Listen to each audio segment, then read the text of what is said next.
का येणाऱ्या काळामध्ये अशाच पद्धतीचं मोठं जन आंदोलन आपल्याला नाशिक पुणे रेल्वेच्या बाबतीमध्ये देखील करावं लागणार आहे। या केंद्र शासनाला आपल्याला त्यांचे डोळे उघडावं लागणार आहे आणि आपल्याला सांगावं लागणार आहे का ही जी नाशिकवरून पुण्याला जाणारी जी हाय स्पीड रेल्वे होती ही देखील या ठिकाणी संगमनेर मार्गेच गेली पाहिजे, अशा पद्धतीचं आंदोलन देखील आपल्याला उभं करावं लागणार आहे। हे आंदोलन उभं करताना देखील आता उद्याच 22 तारखेला आम्ही सगळ्या लोकप्रतिनिधींची बैठक ठेवलेली आहे। या रूटवरच्या सगळे आमदार खासदार सगळे प्रमुख नेते यांना आपण बोलवलेलं आहे आणि ही बैठक आपण घेऊन एक जन आंदोलन कसं उभं करता येईल ह्याचा प्रयत्न करणार आहे।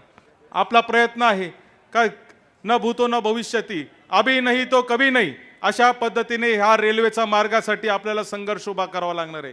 जेव्हा जेव्हा संगमनेरकरांनी संघर्ष उभा केलेला आहे, जेव्हा जेव्हा संगमनेरकरांनी चळवळ उभी केलेली आहे, जेव्हा जेव्हा संगमनेरकरांनी एखादं आंदोलन उभं केलेलं आहे तेव्हा तेव्हा संगमनेरकरांना यश मिळालेलं आहे, असा इतिहास आहे। आणि म्हणून नाशिकवरून पुण्याला जाणारी रेल्वे सुद्धा आपण संगमनेरला आणल्याशिवाय राहणार नाही, याची देखील या निमित्ताने मी ग्वाही देतो।